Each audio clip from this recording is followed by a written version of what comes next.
ပွဲပြီးပြီဆိုတော့အားလုံးလူစုခွဲလို့ရပါပြီဗျာကျိုးရွံသည်သူ့လက်ထဲရှိကြောက်စိမ်းပြားကိုအပေါ်မြောက်တင်ဖမ်းယူကစားရင်ဘေးပတ်လည်ကပရိသတ်အပေါင်းကိုပြုံးပြကပြောလိုက်သည်သူ့စကားကိုကြားရသောအခါလူအုပ်ကြီးသည်ပြုံးရွှင်လျက်ပြန်လဲထွက်ခွာသွားကြသည်သို့တော်လည်းမထွက်ခွာမီကျိုးရွံကိုနောက်ဆုံးတစ်ချက်လှည့်ကြည့်သွားကြသည်သူတို့၏မျက်ဝန်းများထဲတွင် energy ကျွေးများပုံမဆုံးထင်နေခဲ့သည်အဖေကြောင့်ဆိုသောကျိုးရွံသည်စွမ်းအင်စီးဆင်းရာသွေးကြောလမ်းကြောင်းများကိုမဖွင့်လှစ်နိုင်ကြောင်းမဟာကျိုးအကယ်ဒမီတစ်ခုလုံးကကောင်းကောင်းသိထားကြလေဖြစ်သည်ထို့ကြောင့်လူများစုကဤမင်းသားငယ်သည်အဆင့်တန်းမြင့်မားတော်လဲမိသည့်စွမ်းအားများမရှိဟုထင်မှတ်ထားခဲ့ကြသည်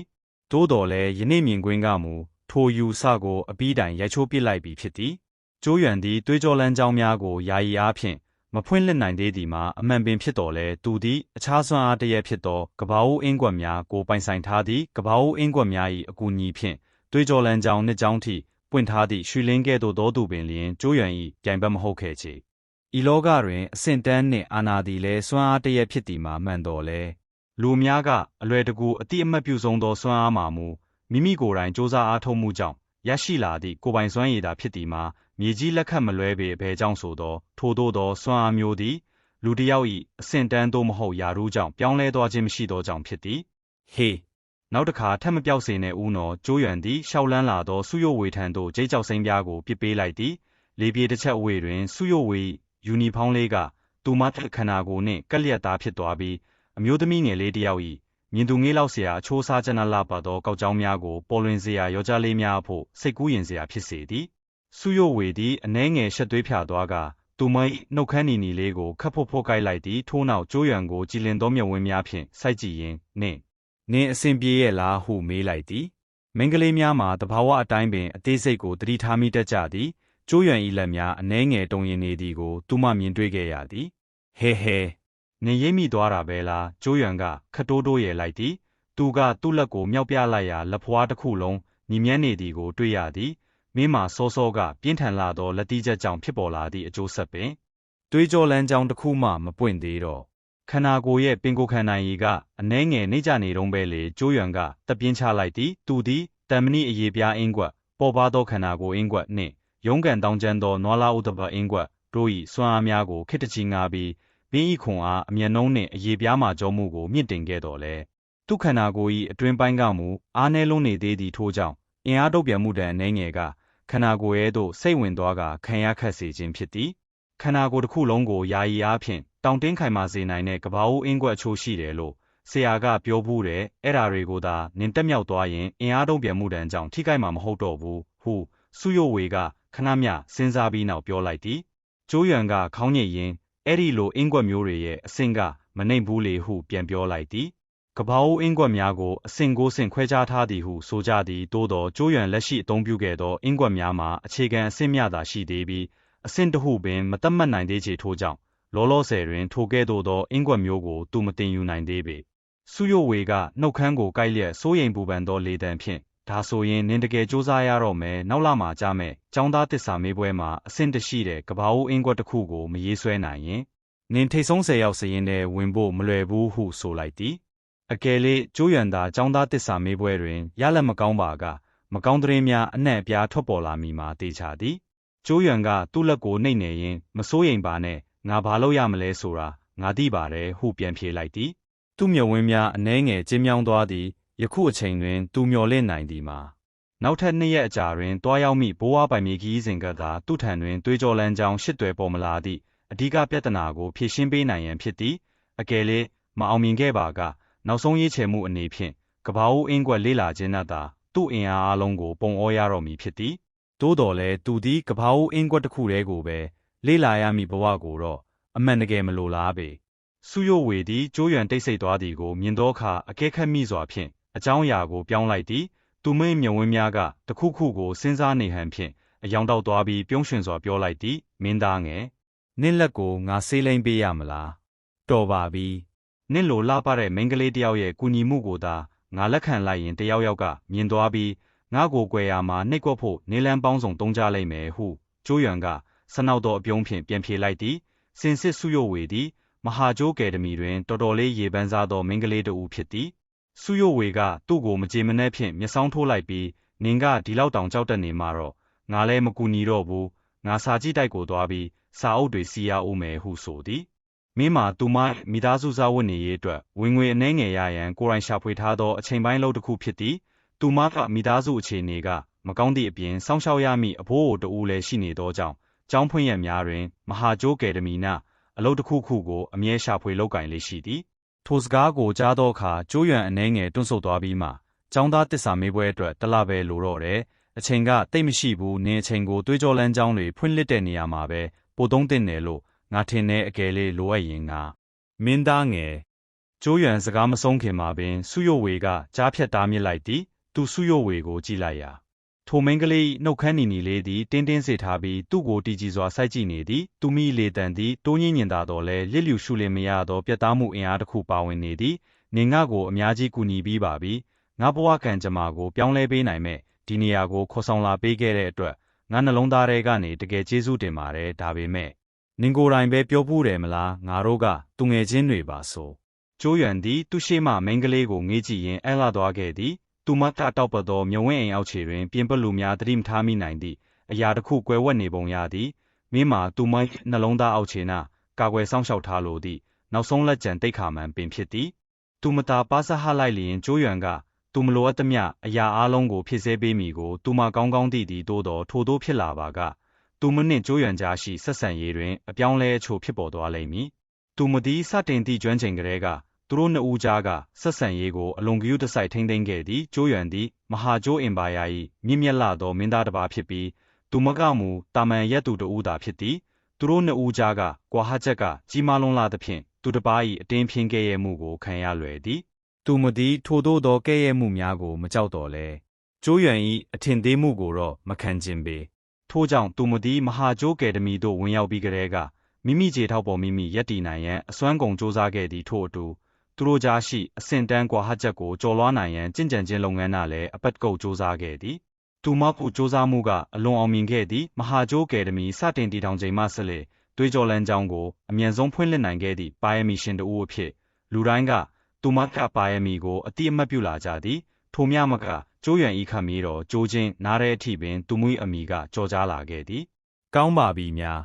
ထိုမိန်းကလေးဤခေါင်းမာလာသောမြဝင်းများကိုရင်ဆိုင်ရာတွင်ကျိုးရွံသည်နောက်ဆုံးအရှုံးပေးလိုက်ရပြီလက်နှစ်ဖက်ကိုအပေါ်မြောက်ကအရှုံးပေးသည့်သဘောဖြင့်ခါတက်တက်ပြုံးလိုက်ရင်ငါဝင်မစွက်ဖက်တော့ပါဘူးဟုဆိုလိုက်သည်ထိုစကားကိုကြားရသောအခါစုယိုဝေမြဝင်းလေးများသည်လက်ချမ်းကွေးပုံတန်ထန်ဖြစ်သွားကပြုံးပွင့်သွားခဲ့သည်တစ်ချိန်တည်းမှာပင်သူမနှလုံးသားထဲ၌တိုးတိုးတိတ်တိတ်တက်ပြင်းကြကစိတ်အေးသွားခဲ့သည်အကယ်လေးကျိုးရွံကသာဇွတ်အတင်းကူညီမိဆိုပါကသူမညှင်းဆန်နိုင်မည်မဟုတ်ကြောင်းသူမသိသည်သို့တော်ထို့သောဖြစ်ပါကစိတ်ပျက်စရာအနှဲငယ်တော့ကောင်းပေလိမ့်မည်အ ਨੇ ဆုံးတော့ကျိုးရွံသည်ယခုအချိန်ထိသူမ၏နောက်ဆုံးလက်ကျန်တိတ်ခါမှန်ကိုလေးစားပေးခဲ့သည်ကိုသူမသိလိုက်ရသည်ကျိုးရွံ၏အလျှော့ပေးမှုကသူမ၏မျက်ဝန်းများကိုတစ်ဖြက်ဖြက်တောက်ပသွားစေပြီးနှလုံးသားထဲတွင်လည်းထူးခြားသောကျေးဇူးတင်စိတ်များဖြင့်ပြည့်ရှံသွားစေခဲ့သည်မစိုးရိမ်ပါနဲ့မင်းသားငယ်ငါကြင်ကြံခြင်းကိုပြင်းရည်နေမှာမဟုတ်ပါဘူးစာမေးပွဲမှာထိတ်ဆုံးအဆင့်တွေရအောင်ယူပြီးပထမတန်းကိုအရောက်ဝင်ပြမယ်လို့နင့်ကိုငါကတိပေးပါတယ်စုယိုဝေကချိုသာစွာပြုံးလိုက်သည်သူမတောက်ပလပါသောအပြုံးလေးထဲတွင်ယုံကြည်မှုများအပြည့်ရှိနေခဲ့သည်မဟာကျိုးကယ်ဒမီတွင်အတန်းပေါင်းဒါဇင်ချီရှိပြီးပထမတန်းမှာအတန်မာဆုံးတန်းဖြစ်သည်ကျိုးရွံကခေါင်းငိတ်လိုက်သည်သူသည်ခဏမျှစဉ်းစားပြီးနောက်စောစောကရွှေလင်းနှင့်လောင်းကျေးထက်ရာတွင်အသုံးပြုခဲ့သည့်ကဘာဦးစွမ်းအင်စုစီးရာဂျိတ်ကြောက်စိမ်းပြားကိုရုတ်တရက်ထုတ်ယူလိုက်သည်ထို့နောက်စုယိုဝေဖြူဖွေးနုနယ်သောလက်ကလေးကိုမြောက်ကထိုကြောက်စိမ်းပြားကိုသူမလက်ဖွားပေါ်သို့တင်ပေးလိုက်လေသည်ငါထင်မြင်ကိုအလွဲမယူပါနဲ့ငါကပေးတာမဟုတ်ဘူးခန့်ငါပေးတာပါငါကသွေးကြောလန်းကြောင်းတွေတခုမှမဖွင့်ရသေးတော့လောလောဆယ်ဒါကိုသုံးလို့မရသေးလို့ပါစုယိုဝေကညင်းပယ်ဖို့ပြင်နေတာကိုမြင်လိုက်ရတဲ့အခါကျိုးရွံကချက်ချင်းဆိုသလိုပြောလိုက်သည်စုယိုဝေသည်ကျိုးရွံ၏စကားကိုကြားလိုက်ရသည့်အခါပြောဖို့ပြင်ထားသည့်စကားများကိုပြန်မျိုးချလိုက်ပြီးသူ့ကိုမျက်စောင်းတစ်ချက်ထိုးလိုက်သည်ဒီလူသားကတော့ပြောလိုက်ရင်စကားတစ်ချက်ကလည်းအလွန်ပါပဲလာ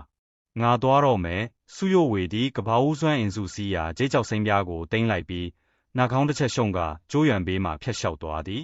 ်သူမကတော့ထက်မြက်တလို့ချစ်စရာလဲကောင်းသားပဲကျိုးရွံသည်ထိုမိန်းကလေး၏တွေ့လျားလှပသောပုံရိပ်လေးထွက်ခွာသွားသည်ကိုကြည့်ရင်ခေါင်းခါလိုက်သည်သူလည်းထွက်ခွာတော့မိအချိန်တွင်တစုံတစ်ခုကိုရုတ်တရက်ခံစားမိလိုက်သည်သူသည်ခေါင်းမောကြည့်လိုက်ရာအဝေးရှိအဆောက်အုံတစ်ခုပေါ်တွင်လူတစ်ယောက်ကသူ့ကိုတားသွားခဲ့သို့ထက်မြက်သောမျက်လုံးများဖြင့်စိုက်ကြည့်နေသည်ကိုတွေ့လိုက်ရသည်ချ ချီရွဲ့ကျိုးရွံသည်အဖြူရောင်ဝတ်စုံနှင့်ပုဂ္ဂိုလ်ကိုမြင်လိုက်ရသည့်အခါမျက်ခုံးများအနှဲငယ်ပင့်တက်သွားသည်ထိုဖြူရောင်ဝတ်စုံနှင့်သူမှာချီမင်းအိမ်တော်၏အရိုက်အရာဆက်ခံသူချီရွဲ့ဖြစ်သည်ချီရွဲ့သည်ကျိုးရွံ၏အကြည့်ကိုခံလိုက်ရသည့်အခါမျက်နှာတွင်အပြုံးတစ်ချက်ပေါ်လာပြီးလက်နှစ်ဖက်ကိုဆုပ်ကင်ကနှုတ်ဆက်လိုက်သည်ကျိုးရွံသည်စိတ်ထဲမှအေးဆက်ဆက်ရေမောလိုက်တော်လဲမျက်နှာတွင်အပြုံးတစ်ခုကိုထိန်းထားကခေါင်းညိပြပြီးမှလှဲ့ထွက်သွားတော်သည်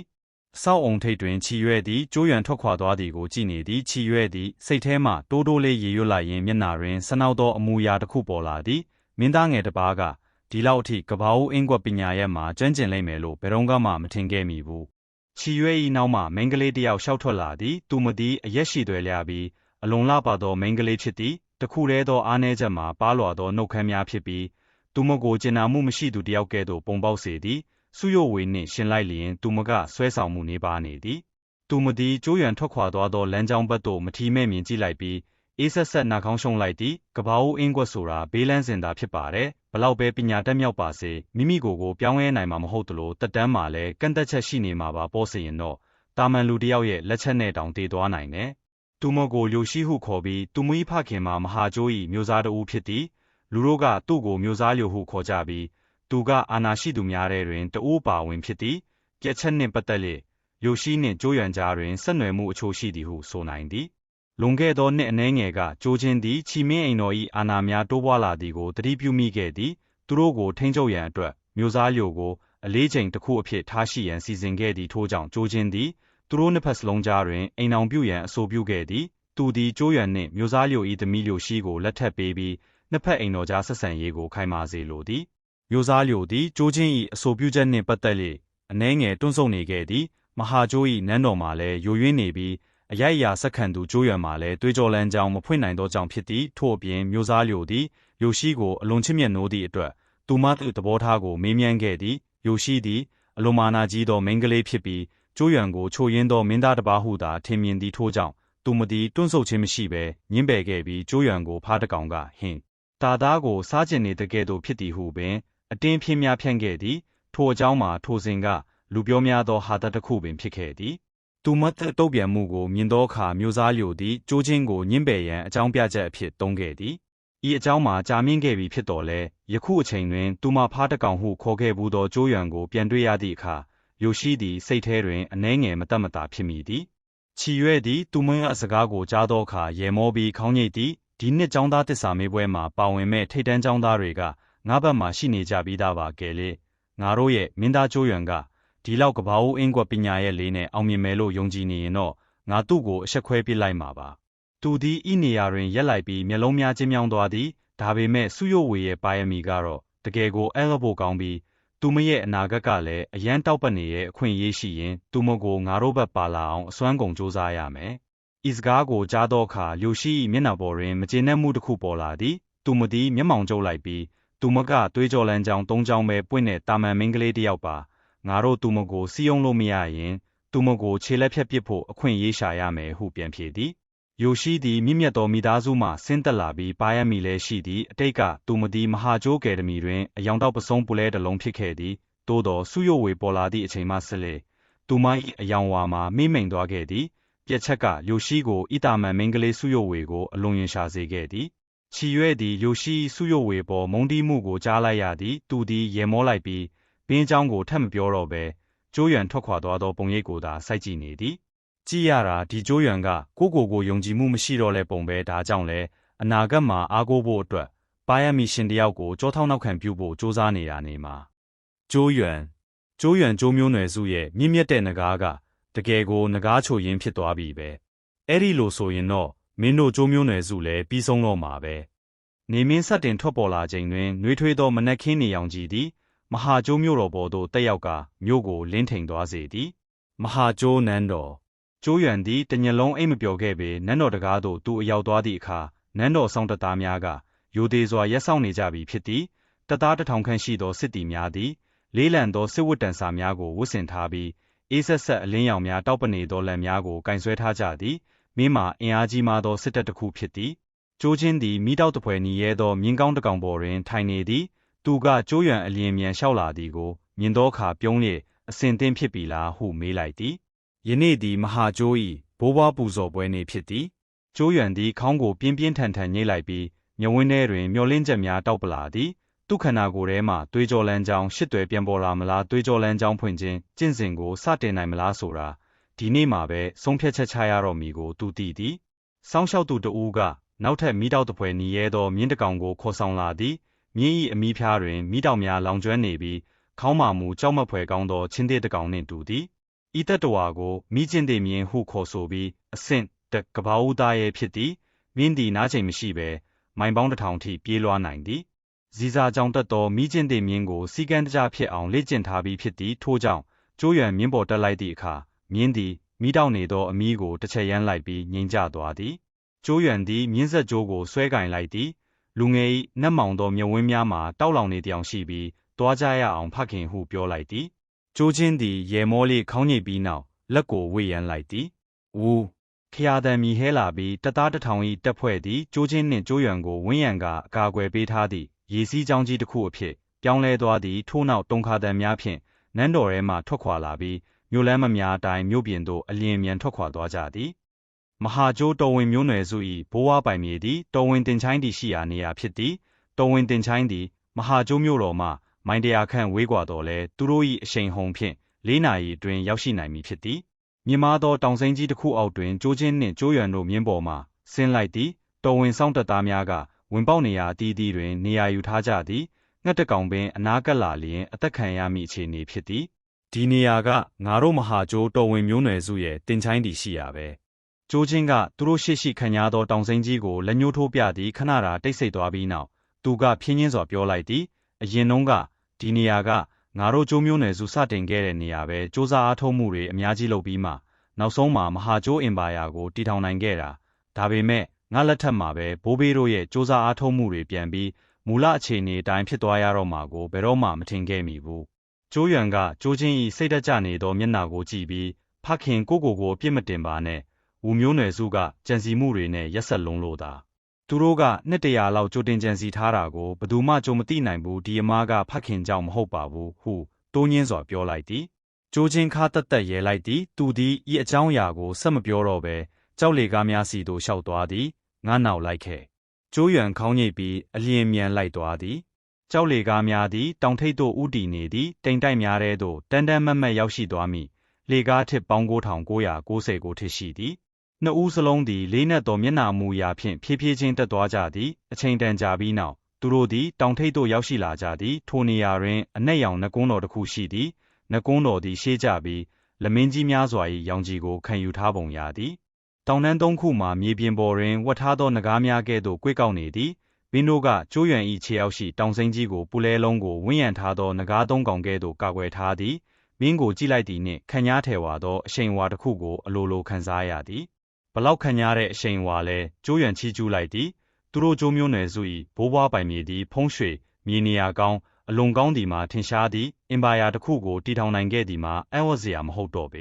ကျိုးချင်းကပြုံးပြီးဒီလောကမှာကံကောင်းခြင်းဆိုတာရှိတယ်ဒီမြေနေရာကလည်းအဲ့ဒီအထဲမှာပါဝင်နေတာပဲငါတို့ကျိုးမျိုးနွယ်စုအာဏာရှိလာနိုင်တာကငါတို့ရဲ့ဘိုးဘွားပိုင်မြေရဲ့ဖုံးရွှေကြောင့်ပဲဟုပြောလိုက်သည်ကျိုးရွံကနှုတ်ခမ်းကိုဆုလိုက်ပြီးမြေနေရာကောင်းကအစိတ်ပိုင်းတစ်ခုပါပဲဒါပေမဲ့အဓိကကတော့ဘိုးဘေးတို့ရဲ့စူးစမ်းအားထုတ်မှုပါပဲစိုးစကားအတိုင်းပဲဆက်ကြောင်းငါကဘယ်တော့မှမရက်တန့်တယ်လို့လူတော်ကောင်းဆိုတာလဲမရက်မနာစူးစမ်းရမယ်ဘလောက်ပဲဆိုးရွားတဲ့အခြေအနေမှာရှိနေပါစေကိုယ်တိုင်စူးစမ်းနေတဲ့ရွေးကံကြမ္မာကိုပြောင်းလဲဖို့အခွင့်အရေးရှိပါတယ်ဟုပြန်ပြောလိုက်သည်အလားတူပဲဘလောက်ပဲကောင်းတဲ့အခြေအနေမှာရှိနေပါစေသူတစ်ပါးစူးစမ်းထားတာကိုရိတ်သိမ်းသူတွေကတော့အမြဲတမ်းရှုံးနိမ့်ဖို့အနေရရှိနေမှာပဲလူငယ်ဤလေတံမှာအနှဲငယ်နုနယ်နေတော်လဲသူ့စကားထဲမှာဆုံးဖြတ်ချက်ကိုကြိုးချင်းသတိပြုမိသွားသည်သူ၏မျက်နှာပေါ်ရှိအပြုံးမှာပိုလီပင်ကျဲပြန့်လာသည်နှစ်တွေကြာအောင်ကြုံတွေ့ခဲ့ရတဲ့စူးကားတွေကအကုန်လုံးတော့မဆိုးပါဘူးကျိုးချင်းသည်ကျိုးရွံ၏စံပင်ကိုပုတ်တက်လိုက်ပြီးနှကုန်းထဲသို့ဝင်သွားသည်ကျိုးရွံလိုက်သွားသည့်အခါမိခိုးငွေများကြားတွင်မဟာကျိုးတော်ဝင်မျိုးနွယ်စု၏ဘိုးဘေးတို့ပိုင်ဆိုင်သောအထိမ်းအမှတ်ကြောက်စာတိုင်များစွာကိုသူမြင်လိုက်ရသည်ကျိုးချင်း၏ဥဆောင်မှုဖြင့်ကျိုးရွံသည်ကြောက်စာတိုင်တိုင်းရှေ့တွင်အမွှေးတိုင်များထုံးညှိလေအယိုအသေးပေးခဲ့သည်နောက်ဆုံးတွင်ကျိုးချင်းသည်နှကုန်း၏အနက်ရှိုင်းဆုံးနေရာရှိကြောက်စာတိုင်တစ်ခုရှေ့တွင်ရပ်တန့်သွားသည်ဤသည်မှာမဟာကျိုးကိုတည်ထောင်ခဲ့သောသူတို့မျိုးနွယ်စု၏ပထမဆုံးဧကတော်ဖြစ်သည်ကျိုးချင်းအယိုအသေးပေးပြီးနောက်သူသည်လက်ကိုဆန့်ထုတ်၍ကြောက်စာတိုင်ကိုဖြင်းချင်းစွာလှည့်လိုက်သည်တုံ ကျောက်စာတိုင်ကိုလှည့်လိုက်သည့်အခါတုံခါတန်တစ်ခုထွက်ပေါ်လာသည်ကျောက်စာတိုင်၏နောက်ဘက်ရှိနေရန်ပေါ်တွင်လေးလံသောရှို့ဝှက်ကျောက်တကားကြီးတစ်ခုဖြည်းဖြည်းချင်းပွင့်လာသည်ကိုကျိုးရွံအဲဝါစွာကြည်နေမိသည်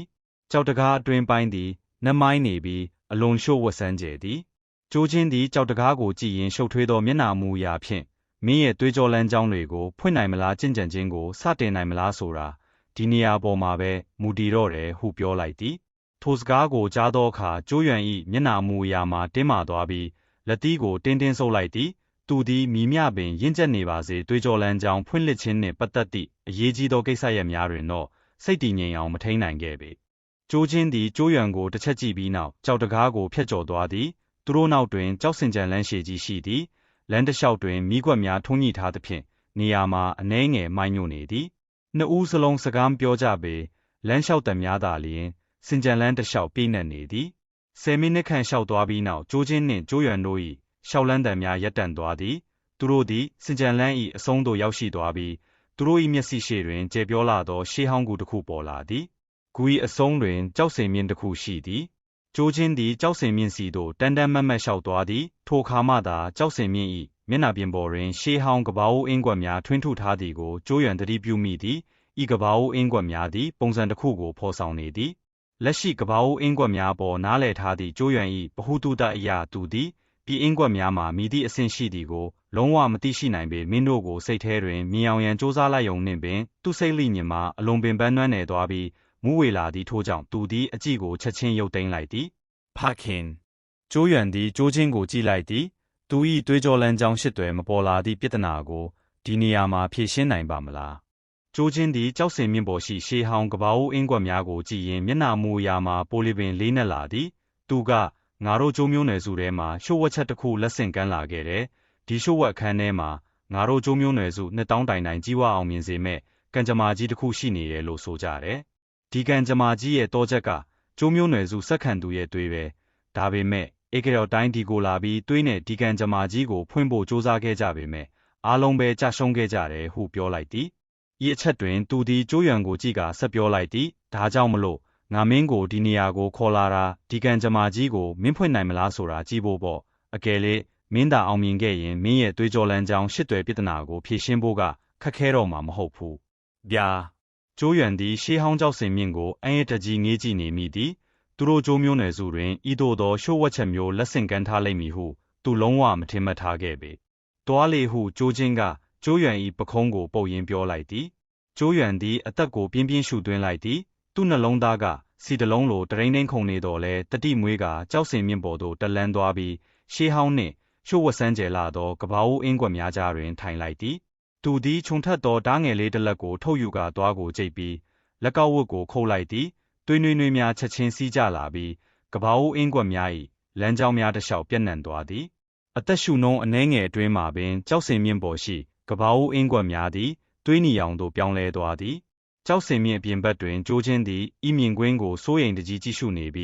းသူ့လက်သီးကိုမတိလိုက်ပဲတင်းတင်းဆုပ်ထားမိသည်ကျိုးရွံသည်စီးကျနေသောသွေးများကိုခံစားလိုက်ရသည့်အခါသူ၏နှုတ်ပြိုပြီးပညာတတ်ဆန်သောမျက်နှာလေးမှာချက်ချင်းဆိုသလိုပင်ပိုလိဖြူဖြော့သွားသည်သူ၏မြင်းရိုင်သောအကြည့်များမှာရှုပ်ထွေးလာသောကဘာအိုးအင်းကွက်များပေါ်တွင်စိုက်ထားပြီးနှလုံးခုန်တံမှာမိုးချိမ်းတကဲ့သို့ဆူညံနေသည်ဒါငါရဲ့နောက်ဆုံးအခွင့်အရေးပဲလား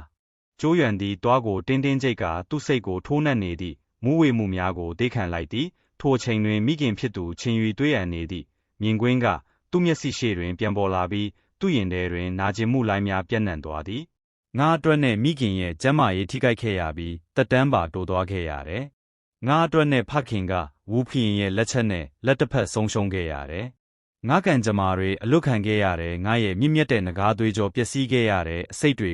ငါအသက်ကိုနေ့တိုင်းကိုက်စားနေတယ်မဟာကျိုးနိုင်ငံကအတွင်းမှာရှုပ်ထွေးပြီးအပြင်မှာလည်းအနည်းတွေဝိုင်းနေရဲ့ဘယ်ချိန်မဆိုပြိုလဲသွားနိုင်တဲ့အခြေအနေဒါကြောင့်မလို့ငါဓာတွေကိုပြောင်းလဲပစ်ချင်တဲ့မိခင်ရဲ့ဆုံးရှုံးသွားတဲ့တက်တန်းကိုပြန်ရအောင်ကူညီပေးခြင်းနဲ့ဖခင်ရဲ့ရည်မှန်းချက်တွေကိုပြန်ရယူပေးခြင်းနဲ့ငါလူမျိုးတွေစိတ်ပူစရာကြောက်စရာမလိုတော့အောင်ငါလုပ်ပေးခြင်းနဲ့ငါဆုံးရှုံးခဲ့ရတဲ့အရာအလုံးကိုပြန်ယူမယ်ဒီကံကြမ္မာကြီးကငါဟာပဲကျိုးရွံ၏နှလုံးသားထဲမှအော်ဟစ်တံများရုတ်တရက်ထွက်ပေါ်လာသည်ထိုအချိန်မှာပင်ကျိုးရွံ၏ခန္ဓာကိုယ်သည်ပြင်းထန်စွာတုန်ရင်သွားသည်သူ့ခန္ဓာကိုယ်၏အနက်ရှိုင်းဆုံးနေရာမှဒေါသထွက်နေသည့်ငကားဟိန်းတံတစ်ခုပဲ့တင်ထက်နေတကယ်သို့ပင်ပြင်း ပြင်းထိုအချိန်တွင်သွေးစွန်းနေသောရှေးဟောင်းကဘာအိုးအင်းကွက်များမှမျက်စိကျိန်းလောက်သောအလင်းတန်းများပေါက်ကွဲထွက်လာသည်ထိုအလင်းရောင်များသည်ငွေရီကဲ့သို့ဆူဆီးသွားပြီးကျိုးရွံကိုလျင်မြန်စွာပင်မျိုးချသွားသည်ဤရုတ်တရက်ဖြစ်ပျက်သွားသောအခြေအနေကြောင့်ကျိုးချင်းမှာကြောင်သွားသည်သူသည်ကျိုးရွံရှိရာသို့အလျင်မြန်ကြည့်လိုက်ရာကျိုးရွံမှာလေထဲသို့ပျောက်ကွယ်သွားသည်ကိုမြင်လိုက်ရပြီးတုန်လှုပ်ခြောက်ခြားသွားတော်သည်